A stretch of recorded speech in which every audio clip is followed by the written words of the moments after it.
나는 올해 72입니다. 이 나이 되니 알겠더군요. 사람은 돈이 없어서 서러운 게 아니라 사람 취급을 못 받을 때 더 서럽다는 걸요. 새벽 5시. 잠이 먼저 깼습니다. 어릴 땐 잠이 부족해서 문제였는데 이 나이엔 잠이 남아서 문제입니다. 부엌불을 켜면 싱크대에 물자국이 먼저 반짝입니다. 전기포트가 칙하고 끓는 소리를 내고 컵 하나를 꺼내는 동안에도 집안은 너무 조용합니다. TV를 켜둡니다. 사람 목소리가 있어야 내 숨소리만 들리지 않으니까요. 식탁 한쪽엔 아내 사진이 놓여 있습니다. 그 앞에 매일 앉습니다. 딱히 뭘 하는 건 아닙니다. 그냥 오늘도 왔어 하고 인사만 합니다. 아내가 떠난 지 12해가 됐습니다. 그럼에도 아직도 집안엔 아내가 살던 자리에 공기만 남아 있습니다. 오늘은 병원에 갈 일이 있었습니다. 정확히 말하면 병원에 갈 약속이 있었습니다. 병원이라는 곳은 살려고 가는 사람도 있지만 떠난 사람을 만나러 가는 사람도 있더군요. 아내가 마지막으로 입원했던 곳. 그 병원 건물은 여전히 크고 유리창은 반짝였고 사람들은 분주했습니다. 나는 늘 그렇듯 낡은 외투를 걸치고 나갔습니다. 새 옷을 사려면 살 수 없는 것도 아닙니다. 그런데 어느 순간부터는 새 옷이 나랑 어울리지 않는 것처럼 느껴졌습니다. 차 키를 돌리자 오래된 엔진이 한번 떨었습니다. 내 몸이랑 닮았습니다. 괜찮은 척은 하는데 시동 걸 때마다 꼭 한 번씩 힘이 듭니다. 병원 주차장 입구에서 차단기가 올라갔습니다. 삑소리와 함께 주차권이 나왔고 나는 습관처럼 그 종이를 조심스레 접어 지갑에 넣었습니다. 사람은요. 늙으면 뭐든 조심스럽습니다. 지갑도 말도 걸음도. 그리고 내 자존심도요. 병원 로비는 늘 정신이 없습니다. 접수창고 앞줄이 길고 중간중간 누군가 울고 누군가 화를 내고 또 누군가는 그냥 멍하니 서 있습니다. 나는 엘리베이터 옆 복도 끝 작은 안내 데스크 쪽으로 갔습니다. 오늘 약속된 시간은 오후였는데 나는 일부러 일찍 왔습니다. 시간이 남아도 집에 일찍 가고 싶지 않았습니다. 안내 데스크에는 젊은 직원들이 셋 있었습니다. 머리를 깔끔히 묶은 여자 직원 하나, 안경 쓴 남자 직원 하나, 그리고 옆에서 휴대폰을 만지작거리던 또 다른 여자 직원 하나. 나는 그 앞에서 괜히 목을 한번 가다듬었습니다. 그리고 말했습니다. 저기 주차권 좀 처리할 수 있을까요? 사실 그 말은 너무나 평범한 말이었습니다. 병원에 오면 누구나 하는 말. 주차 확인해달라는 말. 그런데 그 순간 세 사람의 표정이 묘하게 변했습니다. 먼저 휴대폰 만지던 직원이 옆 사람을 툭 치며 웃었습니다. 작게. 아주 작게. 그런데 내 귀엔 크게 들렸습니다. 안경 쓴 직원이 말했다가 말끝을 흐렸습니다. 아, 주차권이요? 어르신 그 어디서 오셨어요? 나는 멍하니 서서 대답했습니다. 위쪽에서 잠깐 일이 있어서. 그게 대답이었을까요? 나는 그냥 나 여기 손님이었어라고 말하고 싶었던 것 같습니다. 그런데 그들은 내 말을 끝까지 듣지 않았습니다. 머리 묶은 직원이 살짝 웃으며 말했습니다. 어르신 주차권은 진료 보신 분만 처리해드릴 수 있거든요. 나는 고개를 끄덕였습니다. 예, 진료는 아직인데요. 오늘 약속이 있어요.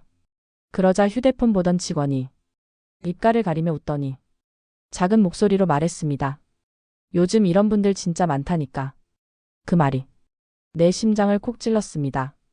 이런 분들. 내가 어떤 부류가 된 느낌이었습니다. 사람이 아니라 요즘 많이 오는 유형 같은 것. 나는 얼굴이 뜨거워졌습니다. 손끝이 저릿했습니다. 그럼 어떻게 해야 할까요?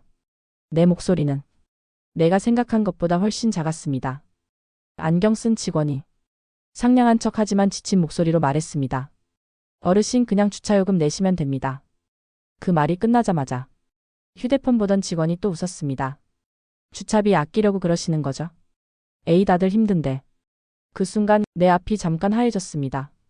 아내가 살아있었다면 내 손을 잡고 말했을 겁니다. 여보, 그냥 가요. 우리가 다 설명할 필요는 없어요. 그런데 이젠 내 손을 잡아줄 사람이 없었습니다. 나는 잠깐 서 있다가 조용히 고개를 숙였습니다. 알겠습니다. 그 한마디가 왜 그렇게 씁쓸했는지 모릅니다. 나는 그 자리에서 등을 돌렸습니다. 뒤에서 들렸습니다. 작게. 그렇지만 분명히. 아니 근데 옷도 그렇고. 딱 봐도 그럴 것 같지 않아요? 쉿, 들리겠다. 들어도 어쩔 건데. 그 말이 내 등을 때렸습니다. 나는 어깨가 더 굽었습니다. 내가 늙어서 그런 게 아니라 그 말이 무거워서 그랬습니다. 주차장으로 내려가는 길은 길었습니다. 엘리베이터 거울 속 내 얼굴은 생각보다 더 초라해 보였습니다. 주차 정상기 앞에서 나는 지갑을 열었습니다. 동전이 몇 개 굴러 나왔습니다. 지폐도 있었습니다. 카드도 있었습니다. 그런데 나는 동전을 먼저 집었습니다. 왜냐하면 동전을 꺼내는 내 손이 괜히 더 늙어 보이기 때문입니다. 정산기에 동전을 넣을 때 짤그락 소리가 났습니다. 그 소리가 마치 내가 부끄럽다는 소리 같았습니다. 주차 요금이 찍혔습니다. 생각보다 비쌌습니다. 나는 잠깐 멈췄다가 카드를 넣었습니다. 승인되었습니다. 그 말이 나오는데 왠지 모르게 눈물이 날 것 같았습니다. 나는 차로 돌아와 한참을 시동도 켜지 못하고 앉아 있었습니다. 손을 운전대 위에 얹었는데 손등에 주름이 눈에 들어왔습니다. 이 손으로 나는 뭘 했지? 내가 평생 일해서 가족을 먹여 살리고 아이들 학교 보내고 집 마련하고 세금 내고 그렇게 살았는데 오늘 그 안내 데스크 앞에서 나는 그냥 주차비 아끼려는 노인이었습니다. 나는 차창 밖을 봤습니다. 젊은 사람들은 걸어 다녔습니다. 누군가는 어깨동무를 하고 웃었습니다. 누군가는 커피를 들고 전화하며 바빴습니다. 나는 그 풍경 속에서 혼자 떠 있는 섬처럼 느껴졌습니다. 집으로 돌아오는 길 라디오에서 누가 말했습니다. 요즘 노인 빈곤이 심각합니다. 그 말이 내 이야기 같아서 라디오를 껐습니다. 집에 들어오니 집은 그대로 조용했습니다. 나는 외투를 벗지도 않고 거실 서랍을 열었습니다. 그 서랍엔 오래된 통장 하나가 있었습니다. 내 이름으로 된 통장이 아니라 아내 이름으로 된 통장이었습니다. 아내가 떠나기 전 내 손에 쥐어준 통장. 여보, 이건 나중에 꼭 약속 지켜줘요. 그때 나는 대수롭지 않게 생각했습니다. 그저 아내가 남긴 작은 저축쯤으로. 하지만 그 통장을 들여다보면 가끔 숨이 막힙니다. 통장 속 숫자는 내가 평생 만져본 적 없는 숫자들이었으니까요. 나는 그 통장을 꺼내 한참 바라봤습니다. 그리고 휴대폰이 울렸습니다. 모르는 번호였습니다. 네, 여보세요. 상대는 조심스럽게 말했습니다. 어르신 안녕하세요. 내일 오전 10시에 은행 본점에서 뵙기로 한 건 변동 없으실까요? 나는 잠깐 말을 잃었습니다. 그 약속. 내일 은행 본점. 그렇습니다. 내일은 내가 그 숫자를 정리하는 날이었습니다. 나는 목이 잠겨 말했습니다. 예, 변동 없습니다. 전화를 끊고 나서 나는 아내 사진 앞에 앉았습니다. 그리고 사진 속 아내에게 처음으로 조금 크게 말했습니다. 당신, 오늘 내가 비웃음 당했어. 잠깐 정적. 나는 웃음이 나올 뻔했습니다. 누가 보면 혼잣말하는 노인이라고 하겠지요. 그런데 그 순간 정말 이상하게도 아내가 내 옆에 앉아 있는 것 같았습니다. 나는 사진을 바라보며 조용히 이어 말했습니다. 그냥 주차권 좀 해달라고 했을 뿐인데 사람들이 그렇게 보더라. 그리고 내 눈이 젖었습니다. 늙으면 눈물도 마음대로 안 나올 줄 알았는데 그게 아니었습니다. 늙으면 참았던 것들이 그냥 새어나옵니다. 나는 손등으로 눈을 닦고 혼잣말처럼 말했습니다. 내일은 은행이 좀 시끄럽겠지. 아내 통장을 다시 쥐었습니다. 그 숫자. 사람들이 말하는 그 숫자. 하지만 나는 그 숫자가 자랑이 아니라 비처럼 느껴졌습니다. 왜냐하면 그 돈에는 내가 모르는 얼굴들이 섞여 있었으니까요. 그리고 나는 그 얼굴들 중 하나가 오늘 나를 비웃던 그 젊은 직원들이 될 줄은 그땐 몰랐습니다. 그날 밤 나는 평소보다 더 늦게 불을 껐습니다. 이불 속에서 딱 한 가지 생각만 했습니다. 내일 나는 어떤 얼굴로 은행 문을 열까? 그리고 마음 한구석에서 작게, 아주 작게 다짐했습니다. 나는 복수하러 가는 게 아니다. 그냥 한 번만 사람답게 대접받고 싶다. 그땐 몰랐습니다. 다음날 은행이 정말로 뒤집힐 줄은. 그리고 사람들이 내 이름보다 먼저 3천억이라는 숫자를 부를 줄은. 아침 공기는 차가웠습니다. 나는 양말을 2겹 신었습니다. 예전엔 멋부린다고 얇게 신었는데 이젠 발끝이 시리면 마음까지 시립니다. 밥은 대충 먹었습니다. 된장국을 끓였지만 국도 금방 식었습니다. 아내 사진 앞에 서서 나는 짧게 말했습니다. 다녀올게. 그리고 은행으로 향했습니다. 본점은 내가 알던 은행과 달랐습니다. 건물 앞에 차들이 줄을 서 있었고 정문에는 검은 정장을 입은 사람들이 오가며 무전을 주고받고 있었습니다. 나는 잠깐 멈췄습니다. 뭔가 잘못 왔나? 그런데 내가 한 발 다가가자 정문 쪽에서 누군가가 뛰어왔습니다. 어르신, 오셨습니까? 내가 놀라서 고개를 들자 중년 남자가 허리를 깊게 숙였습니다. 뒤에는 또 다른 직원들이 줄지어 있었습니다. 그 모습이 너무 낯설었습니다. 어제 병원에서 주차권 한 장 처리해달라고 했더니 비웃음을 받던 내가 오늘은 문 앞에서 사람들에게 둘러싸여 있었습니다. 중년 남자가 조심스럽게 말했다. 저는 본점 지점장입니다. 안으로 모시겠습니다. 나는 어색하게 고개를 끄덕였습니다. 아예 그 순간 내 마음이 이상했습니다. 이게 맞나? 사람은 왜 숫자 앞에서 이렇게 달라지나? 엘리베이터는 직원 전용으로 따로 열렸습니다. 그 안에서 지점장은 내 눈치를 보며 웃었습니다. 어르신 오시느라 고생 많으셨습니다. 차는 기사님이 따로 주차. 나는 조용히 손을 들었습니다. 괜찮습니다. 제가 했습니다. 지점장은 그 말을 듣고 잠깐 멈칫했습니다. 아예 어르신. 회의실은 호텔처럼 조용했습니다. 커피 향이 나고 탁자 위엔 작은 꽃까지 놓여 있었습니다. 직원 하나가 내 앞에 물컵을 놓으며 말했습니다. 편히 앉으십시오. 편히 앉으라. 나는 속으로 웃었습니다. 어제 그 직원들이 들었다면 어땠을까요? 잠시 후 양복을 입은 사람들이 들어왔습니다. 법무팀, 자산관리팀, 그리고 내가 오래전부터 연락하던 변호사. 변호사는 내게 서류를 내밀며 말했다. 어르신 준비한 대로 진행하시면 됩니다. 나는 서류를 바라보았습니다. 거기엔 숫자가 적혀 있었습니다. 3천억. 사람들이 흔히 말하는 3천억. 하지만 그 숫자는 내 것이 아니었습니다. 정확히 말하면 내 욕심을 채우기 위한 돈이 아니었습니다. 지점장이 조심스럽게 물었습니다. 어르신 오늘 요청하신 자금 이동 규모가 커서 보안 절차상 확인을 한 번 더. 나는 고개를 끄덕였습니다. 확인하세요. 지점장은 숨을 고르고 말했다. 총 3천억 원. 전액을 외부 재단 계좌로 이체 맞으십니까? 그 말이 공기 중에 떠있는 동안 회의실은 더 조용해졌습니다. 나는 잠깐 눈을 감았습니다. 그리고 아내의 마지막 목소리가 내 귀에 다시 들렸습니다. 여보, 우리 돈은 우리만 잘 살자고 모은 거 아니잖아요. 아내는 돈을 좋아하는 사람이 아니었습니다. 나보다 훨씬 단단한 사람이었습니다. 나는 천천히 눈을 뜨고 말했습니다. 맞습니다. 지점장이 다시 물었습니다. 혹시 금액을 분할하실 생각은? 나는 고개를 저었습니다. 아니요. 한 번에 하겠습니다. 그 말이 끝나자 변호사가 살짝 나를 바라봤습니다. 그 눈빛엔 정말 괜찮으시겠습니까? 라는 질문이 들어 있었습니다. 나는 조용히 대답하듯 말했습니다. 괜찮습니다.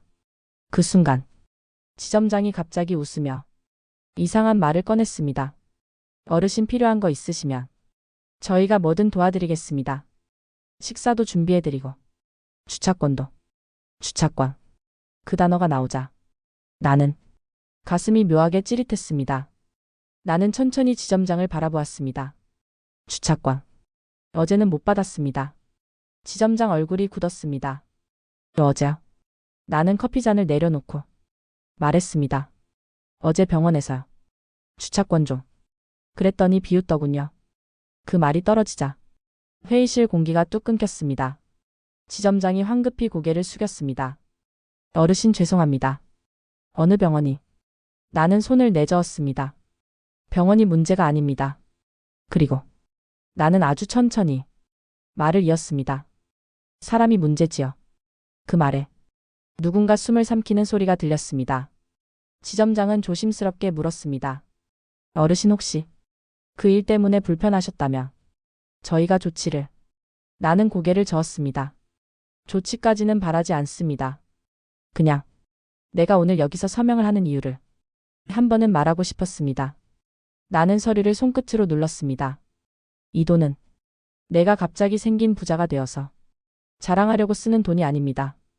변호사가 내 말을 이어받듯 조용히 설명했습니다. 어르신은 오래전부터 개인 지분과 자산을 처분해 재단으로 귀속시키는 절차를 준비해 오셨습니다. 지점장이 놀란 얼굴로 말했다. 재단이요? 나는 조용히 고개를 끄덕였습니다. 아내 이름으로 된 재단입니다. 한빛 장학돌봄 재단. 그 이름을 말하는 순간 내 가슴이 뜨거워졌습니다. 아내가 죽기 전에 내게 남긴 약속이었습니다. 어른들이 마지막에 갈 곳이 부끄러운 곳이 되지 않게 해달라고요. 나는 숨을 고르고 계속 말했습니다. 우리도 늙습니다. 젊은 사람들도 언젠가 늙고요. 그때 주차권 좀이라는 말이 비웃음이 아니라 네, 어르신이라는 대답으로 돌아오면 좋겠습니다. 지점장은 한참 말을 잇지 못했습니다. 그때 회의실 문이 살짝 열리고 직원 하나가 다급히 들어왔습니다. 지점장님, 밖에 기자들이 3천억 노인이 왔다고. 지점장이 당황해 나를 바라봤습니다. 나는 그 말을 듣고 조용히 웃었습니다. 3천억 노인. 사람들은 참 쉽게 사람을 숫자로 부릅니다. 나는 자리에서 천천히 일어났습니다. 그럼 서명합시다. 펜을 잡는 손이 잠깐 떨렸습니다. 그 떨림은 기대가 아니라 후회였습니다. 왜냐하면 이 돈의 시작이 내 삶의 어떤 죄책감과 연결되어 있었기 때문입니다. 나는 서명을 마쳤습니다. 그리고 지점장을 향해 말했습니다. 나 한 군데만 더 들렀다 가겠습니다. 지점장이 물었습니다. 어디 말씀이십니까? 나는 대답했습니다. 어제 나를 비웃던 곳. 그 말에 회의실 사람들의 표정이 다시 굳었습니다. 하지만 나는 복수하러 가는 게 아니었습니다. 나는 그저 사람에게 남는 게 무엇인지 한 번만 보여주고 싶었습니다. 병원 로비는 어제와 똑같았습니다. 사람들은 바빴고 안내 데스크는 늘 그 자리에 있었습니다. 달라진 건 내 뒤였습니다. 오늘은 정장 차림 사람들이 조용히 따라왔습니다. 은행 직원, 변호사, 재단 담당자. 그들이 조용히 서 있기만 해도 주변 시선이 달라졌습니다. 나는 그게 불편했습니다. 어제는 투명인간처럼 지나치더니 오늘은 구경거리처럼 보는 눈빛. 안내 데스크가 보였습니다. 바로 어제 내가 주차권 좀 했던 그곳. 직원 셋이 오늘도 그대로 있었습니다. 내가 다가가자 눈이 커졌습니다. 어제 휴대폰 보던 직원은 휴대폰을 내려놓았고 어제 웃던 입술은 굳어 있었습니다. 나는 주머니에서 어제의 주차권을 꺼냈습니다. 구겨진 종이. 끝이 살짝 찢어진 종이. 탁자 위에 조용히 올려두고 말했습니다. 어제 이거 들고 왔었습니다. 머리 묶은 직원이 급히 고개를 숙였습니다. 어르신, 죄송합니다. 저희가. 다른 직원도 울먹이며 말했습니다. 몰라서 그랬어요. 정말 죄송해요. 나는 잠깐 그 말을 듣고 고개를 저었습니다. 괜찮습니다. 그 말에 그들이 더 놀란 눈으로 나를 봤습니다. 아마 그들은 내가 화를 내길, 소리를 치길, 따지길 바랐겠지요. 하지만 나는 그럴 기운이 없었습니다. 늙으면 화가 나기 전에 먼저 허무가 옵니다. 나는 의자에 천천히 앉았습니다. 어제는 서서 말했지만 오늘은 앉아서 말하고 싶었습니다. 이 이야기는 서서 하기엔 너무 길고 너무 아프니까요. 나는 주차비 아끼려고 온 게 아닙니다. 직원들이 숨을 삼켰습니다. 어제는 아내가 마지막으로 머물렀던 병동을 한 번만 더 보고 싶어서 왔습니다. 그 순간 직원들 눈이 흔들렸습니다. 나는 조용히 말을 이었습니다. 아내가 떠나기 전에 내게 통장 하나를 남기고 이렇게 말했습니다. 잠깐 숨을 골랐습니다. 여보, 나중에 어르신들이 마지막에 서럽지 않게 해줘요. 말을 뱉는 순간 가슴이 먹먹해졌습니다. 그 말을 들었을 때도 나는 울지 못했습니다. 아내가 아플 때는 울 시간이 없었거든요. 나는 주차권을 손끝으로 밀며 말했습니다. 어제 당신들이 웃을 때 나는 화가 난 게 아니라 부끄러웠습니다. 직원들이 놀란 얼굴로 나를 봤습니다. 내가 늙어서 부끄러운 게 아니라 내가 살아온 세상이 어른을 이렇게 만드는 게 부끄러웠습니다. 잠시 정적. 나는 고개를 들고 직원들을 바라봤습니다. 그래서 오늘 복수하러 온 게 아닙니다. 그들이 동시에 숨을 내쉬는 게 보였습니다. 나는 아주 천천히 꼭 한마디를 남겼습니다. 어르신이 주차권 좀이라고 말할 때 그건 돈 몇천 원이 아니라 나도 사람입니다 라는 말일 수도 있습니다. 그 말이 떨어지자 어제 휴대폰 보던 직원이 결국 눈물을 흘렸습니다. 죄송합니다, 어르신. 나는 고개를 저었습니다. 미안해하지 마세요. 그리고 덧붙였습니다. 너무 교훈처럼 들릴까봐 내 이야기를 먼저 꺼냈습니다. 나도 부모님께 그렇게 못했습니다. 그때 재단 담당자가 조용히 서류를 꺼냈습니다. 어르신 병원과 협약서입니다. 나는 직원들에게 말했습니다. 재단에서 어르신 주차비 지원을 시작합니다. 병원 올 때 주차비가 부담이 되면 치료도 미루게 되니까요. 직원들의 얼굴이 멍해졌습니다. 누군가는 입술을 떨었습니다. 그리고 나는 마지막으로 말했습니다. 사람들이 말하는 3천억의 정체는 돈이 아닙니다. 직원들이 숨을 삼켰습니다. 아내가 남긴 마지막 부탁입니다. 내가 평생 갚지 못한 마음을 누군가에게라도 돌려주라는 부탁. 나는 자리에서 일어났습니다. 그들에게 인사하듯 아주 짧게 고개를 숙였습니다. 어제의 웃음이 다음 어르신에게는 상처가 되지 않도록만 해주세요. 병원 밖으로 나오는 길 바람이 차가웠습니다. 주차 정상기 앞에서 나는 잠깐 멈췄습니다. 어제는 이 주차권이 나를 초라하게 만들었는데 오늘은 이상하게 내 마음을 지켜준 것 같았습니다. 집에 돌아와 아내 사진 앞에 앉았습니다. 여보, 나 오늘은 사람답게 말했어. 그리고 나는 오랫동안 미뤘던 번호를 눌렀습니다. 아들 번호. 신호음이 길게 울렸습니다. 받지 않아도 괜찮았습니다. 나는 그냥 먼저 해보고 싶었습니다. 아들 아빠다. 목소리가 떨렸습니다. 그냥 별일 없지? 밥은 잘 먹고. 전화를 끊고 나는 한참을 앉아 있었습니다. 세상은 여전히 숫자를 좋아하겠지요. 하지만 오늘은 알았습니다. 돈이 큰 게 아니라 사람을 대하는 마음이 커야 한다는 걸. 그리고 아직 늦지 않았다고 믿어보기로 했습니다.